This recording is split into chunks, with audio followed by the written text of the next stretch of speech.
เดือนบ่เนาะ10ล้านเฮาก็เอามาจาก500,000บ่หรือว่าล้านหนึงเนาะเอามาคอยเทรดปั้นค่อยๆเก็บเอาอันนี้เนาะจะเป็นการที่ค่อยแนะนำเนาะหมายความว่าเอาเงินหอนแบบเงินทั้งหมดเนาะหมดเดือนเฮาได้10ล้านเฮามาเดือนนี้สิเอา10ล้านมาเติมเทรดเลยอยู่ในกระดานเทรดของ BX Trade นี้เนาะall in อย่างเดียวบ่มีการกระจายความเสี่ยงอีหยังเลยนี่บอกเลยเนาะเสียไปเบิด10ล้านนี่เดือดร้อนเลยเนาะบ่มีเงินซื้อข้าวกินนี่ยุ่งเลยได้เนาะทุกคนเนาะโอเคก็คือเว้าทุกคนเนาะถ้าว่าเฮามีเงินเย็นเนาะเฮาเอาไปลงทุนเนาะถึงแม้นมันเสียไปก็โอเคเฮายังรับได้เนาะก็แน่นอนอารมณ์มันจะแตกต่างกันได้เนาะเงินร้อนกับเงินเย็นเฮาจะย้านแต่มันเสียได้เนาะเอาเงินร้อนมาเทศนี่เนาะเงินเย็นใครแน่เนาะกล้าได้กล้าเสียคือว่าหั่นแหละแต่ถ้าว่าเฮาบ่กล้าเนาะก็บ่ได้เนาะอันนี้ก็คือเว้าเนาะเฮายอมรับความเสี่ยงได้ประมาณใดเฮาก็ไปประมาณนั้นทุกคนเนาะบ่มีไผบังคับเนาะโอเคมาก่อนอื่นก็สบายดีทุกคนอีกเทื่อนึงเนาะ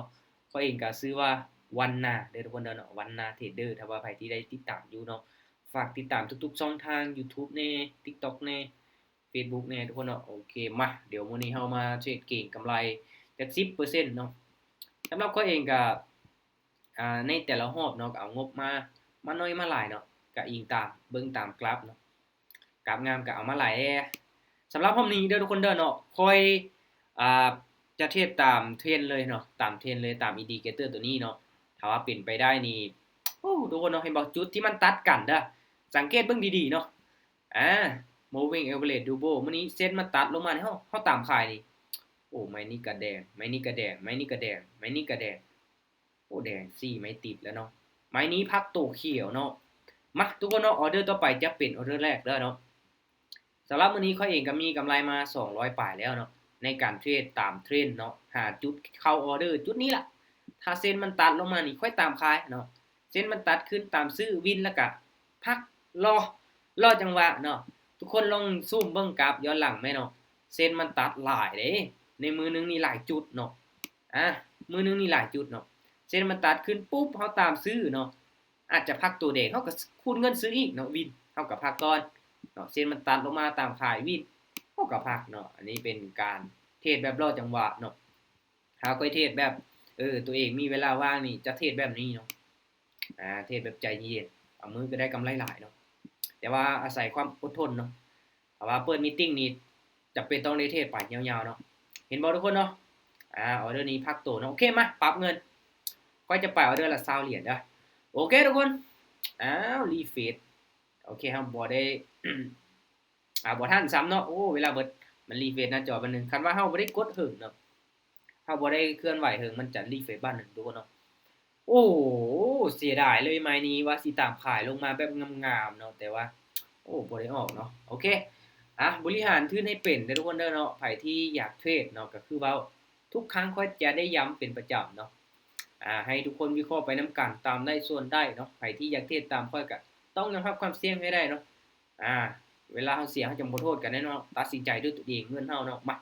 สิตามอย่างเดียวบ่ได้เด้อทุกคนเนาะต้องวิเคราะห์ไปนำกันตามได้ส่วนได้โอ้แฮงซื้อมา3แท่งเทียนนี่อันตรายเด้ออันตรายถ้าเฮาสิขายนี่อันตรายเนาะเพราะว่ามันเข้ามาแทรก3แล้วเนาะถ้าแท่งเทียนนี้ลงมาแดงนี่ค่อยจะลองซื้อเนาะลองสวนเทรนเบิ่งจากบ้านเบิ่งดูมาเบิ่งนำกันทุกคนว่าจะเป็นจังได๋มาคนเนาะค่อยจะตามซื้อไปไม้นึงเด้อมาเดี๋ยวลองเบิ่งลองสวนเทรนให้ทุกคนเบิ่งว่าจะเป็นจังได๋เนาะเพราะว่าแฮงซื้อมันเข้ามาแทรก3แท่งเทียนเขียวแล้วเนาะที่จริงถ้าว่าแท่งนี้เด้อแท่งนี้มันขึ้นมาสูงนี่ค่อยจะตามขายเด้แต่ว่าเนื่องจากตอนท้ายเนาะมันมีการจงใส่เทียนไว้ทุกคนเนาะจงใส่เทียนไว้แบบนี้นี่เนาะเฮานับเบิ่งแท่งเทียนเข้ามาเนาะเขียวมา1เขียวมา2เขียวมา3แล้วเนาะมีโอกาสที่จะเป็นแท่งเทียนเขียวได้เนาะโอเคนิ่งเขียวไว้ก่อนลูกเฮ้ยๆปึ๊บป๊าดทุกคนเนาะลงมาได้เสยโอ้บ่ได้ติแท่งนี้โอ้ทุกคนเนาะแดงอย่างเดียวเด้อโอ้ย1วิสุดท้ายมามันสิทำได้เนาะถ้าว่าเป็นแท่งเทียนมันมีก็อันตรายอยู่ได้เนาะมาทุกคนเนาะคูณเงินแสดงว่าแนวโน้มนี่ขาลงชัดเจนเนาะเส้นตัวนี้ยังขนาดกันโอเคถ้าแท่งเทียนนี้เป็นเขียวเด้อมาขายเลยทุกคนเนาะบาดนี้ตามค่ะ โอ้ลงมาแดงเนาะตามขายทุกคนเนาะตามเทรนไปมาทะลุโซนเนาะทะลุเด้อมันทะลุแตงเกียนตัวนี้เนาะก่ายลงมาแล้วทุกคนเนาะถ้าเฮาซูมเบิ่งไกลๆนี่บ่มีฐานแนวรับเลยเนาะบ่มีเลยเนาะเห็นบ่ซูมเบิ่งนี่บ่มีฐานแนวรับเลยเนาะไกลแฮงอีหลีเนาะโอ้โหโอเคแสดงว่าขาลงเต็มๆเลยทุกคนเนาะโอ้บ่น่าสวนมันออเดอร์แรกบ่น่าสวนเลยทุกคนเนาะคือเฮาสังเกตเห็นว่าเส้นตัวนี้ต่ำลงมาเนาะเน็ตวอลลุ่มนี้จะไซด์ทรงไซด์เวย์เนาะเดี๋ยวตรงนี้จะแนะนำให้ทุกคนสังเกตเทรนให้เป็นเด้อเนาะสำหรับอินดิเคเตอร์ตัวนี้นี่สังเกตเทรนเนาะมือใหม่ถ้าว่าบ่ฮู้ซื้อเด้อทุกคนเด้อตัวนี้เด้อเนาะถ้าใครที่ได้ติดตามค่อยนี่จะเห็นว่าค่อยนำไซด์2นี่2เส้นอินดิเคเตอร์ตัวนี้เป็นประจำเนาะโอเคเอาปรับเงินมาออเดอร์นี้ทุกคนซื้อเด้อเดี๋ยวค่อยจะลองส่วนเทรนให้ทุกคนเบิ่งเด้อมาเดี๋ยวลองเบิ่งนำกันเนาะเพราะว่ามันใกล้ฮอด 70,000 นะเนาะแบบ 70,000 พอดีเลยนี่มันจะมีกลุ่มคนที่เขาตั้งราคาซื้อไว้เด้อทุกคนเด้อถ้าว่ามันบ่กายเนาะมาเบิ่งนำกันว่ามันสิพักตู้บ่เพราะว่าแท่งเทียนแดงมันลงมายาวขนาดเนาะแต่อันตรายเด้อเนาะขาลงจังซี่เฮาไปสวนนี่อันตรายอยู่เนาะแต่ก็รอจังหวะเบิ่งแท่งเทียนดีๆเนาะถ้าแท่งเทียนมันก่อตัวนี่มันจะลงมาหลายแท่งเนาะเฮานับเบิ่งก็ได้เนาะเห็นบ่คือแท่งนี้มันจะก่อตัวลงมางามเด้อทุกคนเด้อมันจะเป็นแดงน้อยๆเนาะแบบคือคันไดหันนะเปรียบเทียบใส่ง่ายๆเนาะยกตัวอย่างใส่คันไดมันจะก่อตัวลงมาเนาะก่อตัวลงมาถ้าสมมุติว่ามันขึ้นแบบจวดเดียวนี่มันสิพักตัวเนาะจวดขึ้นไปเห็นบ่คือตัวนี้เขียวแล้วก็พักตัวแดงเขียวแล้วก็พักตัวแดงย้อนว่ามันบ่ก่อตัวเนาะแทนที่มันจวดลงมาบัดเดียวมันก็สิพักตัวโอเคมาปรับเงินไปต่อออเดอร์นี้ทุกคนซื้อเด้อถ้าเป็นแท่งเทียนแดงนี่จะซื้อโอ้ถ้าเป็นไปได้ก็ให้ผ่านก่อนเด้อทุกคนเด้อออเดอร์นี้ผ่านก่อนมันเป็นแท่งเทียนที่ยังก้ำกึ่งเนาะเป็นแท่งเทียนที่ลังเลเนาะลังเลเพราะว่าเป็นแท่งเทียนดูจีว่าซั่นๆเนาะเดี๋ยวเอาเป็นกรณีศึกษาเนาะสำหรับแท่งนี้เนาะเดี๋ยวมาเบิ่งนำกันว่ามันสิจังได๋เนาะโอ้สบายดีอาจารย์หาเข้ามาแม่นว่ะสบายดีเด้อจังได๋แท่งนี้หลายไม้แล้วบ่ปึ๊บโอเควินหากาไปจังออเดอร์แล้ววะ4ออเดอร์เด้อเนาะไปพาร์ท1แล้วก็วินมา3ว้ายเอา5ไม่ติดเบิ่งดูอันว่าเป็นไปได้เด้มาเดี๋ยวโอ้แทงเทียนนี้โอ้ทะลุลงมาทุกคนโอเคซื้อบ้านนึงมาถ้าเป็นแทงเทียนแดงยาวนี่ค่อยจะลองซื้อเบิ่งเนาะแต่ว่ามันทะลุแล้วเด้อทุกคนเด้อเนาะทะลุฮอด 70,000 เลยก็อันตรายอยู่มันต้องมีกลุ่มคนที่ต้องการซื้อล่ะ Bitcoin ลงมาราคานี้เนาะถ้าว่าแฮงขายบ่หลายอีหลีนี่บ่สามารถลงได้เนาะเบิ่งจากแฮงซื้อ3แท่งก่อนหน้านี้แล้วเนาะโอเคสวยมากินงามๆแล้วนะเฮ้ยๆบ่ฟ้าวดีใจเด้เนาะแท่งนี้นี่ออเดอร์ทำอิฐนี่เนาะยังลงมาแดงได้สื่อเนาะขึ้นไปเขียวบักยาวๆเอาแล้วทุกคนเนาะเข้าทางแล้วได้บาดนี้ได้ว้าย4ไม่ติดแล้วได้บาดนี้เอาจัก5ไม่ติดเปิดกล้องของขวัญดูหรือว่าเปิดไปแล้วบ่เนาะมื้อนี้ลืมเปิดไปแล้วเนาะแม่นแหละค่อยเปิดไปแล้วเนาะเฮ้ยค่อยเข้าไปเทศเวทนี้เนาะเปิดไปแล้วทุกคนเนาะลืมโอ้เสียดายบ่เป็นหยังให้มันได้ก่อนเนาะโอเคขายเด้อแท่งนี้ขายเนาะ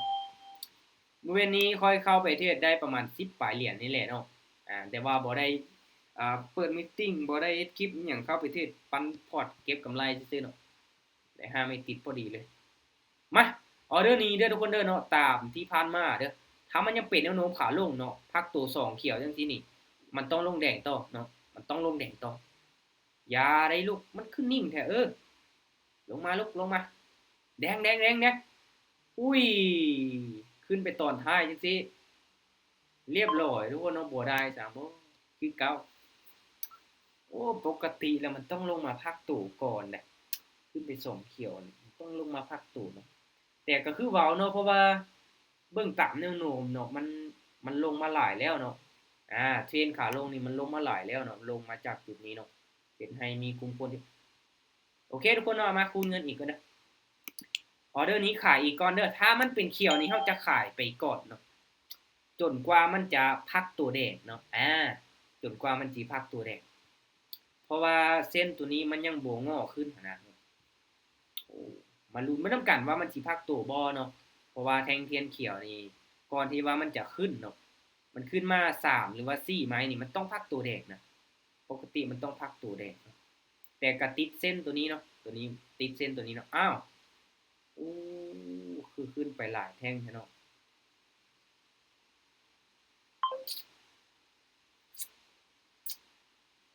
โอเคทุกคนเนาะแสดงว่าเป็นคือที่ผ่านมาเนาะเป็นคือที่ผ่านมาเป๊ะเลย1 2 3 4 5 6 1 2 3 4 5 6โอเคมาออเดอร์นี้เป็นไม้คูณเงินไม้ที่3เด้อทุกคนเด้อถ้าว่าบ่มีหยังเปลี่ยนแปลงมั่นใจเลยไม้นี้ขายเลยมาจังใดก็ต้องพักตัวแดงเนาะถ้าว่าบ่มีหยังเปลี่ยนแปลงออเดอร์นี้มามันบ่เคยขึ้นไปฮอด7แท่งเทียนเขียวเนาะเบิ่งย้อนหลังมันจะขึ้นไปเพียงแต่6แท่งเทียนเนาะมาแท่งนี้มันต้องพักตัวก่อนเด้อเพราะว่าอินดิเคเตอร์ตัวนี้เนาะมันยังบ่ก้งขึ้นเด้อทุกคนเด้อเนาะแม่นอยู่เนาะมันลงมานี่เนาะในกรณีที่มันยังสีลงจังซี่นี่จังได๋มันก็ต้องพักตัวแดงลงมาก่อนเนาะ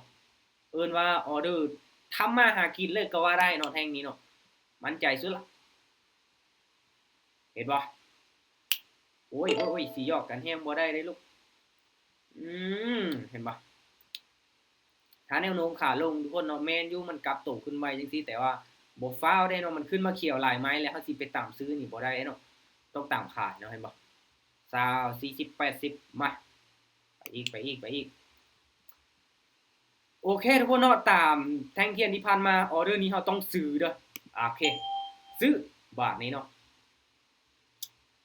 เพราะว่าเบิ่งจากตัวนี้เนาะเห็นบ่ขึ้นมาเขียวหลายๆแท่งเนาะหลังจากนั้นมันลงมาพักตัว2แท่งเทียนแดงแล้วมันจะขึ้นเขียวต่อเห็นบ่มันจะเป็นแบบนั้นเนาะถ้าว่ามันเป็นเทรนขาขึ้นนะทุกคนเด้อให้ทุกคนจื้อไว้เลยเนาะถ้าว่ามันเป็นเขียวหลายๆไหมเนาะแล้วมันมาพักตัวแดงปึ๊บเนาะแท่งนึงหรือว่า2แท่งให้เฮาซื้อขึ้นไปเนาะเอาแล้วลูกโอ้ยังบ่ขึ้นเสยปึ๊บ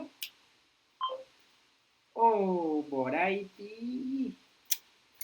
อาจจะไซด์เวย์ก่อนทุกคนเนาะยังบ่ขึ้นเสยเนาะ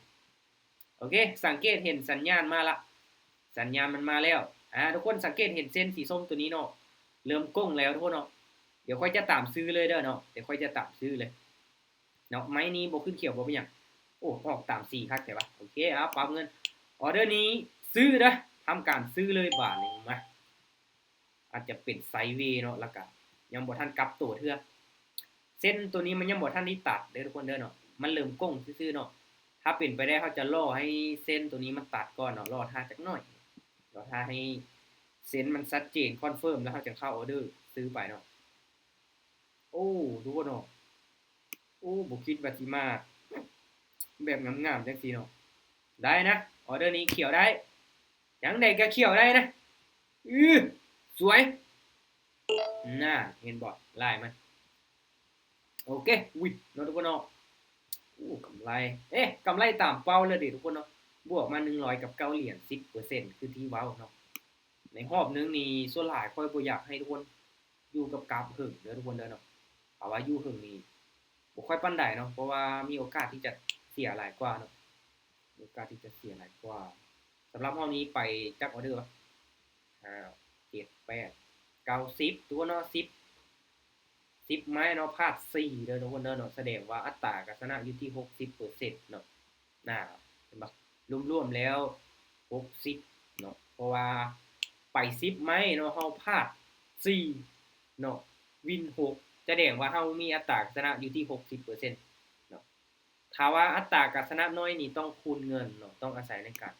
คูณเงินเนาะอันนี้สำคัญเด้อทุกคนเด้อเนาะสำคัญเนาะแต่ว่าเฮาจะบ่มาเข้ามาสิออินใจอย่างเดียวบ่แม่นเด้อแป๊บนึงโอเค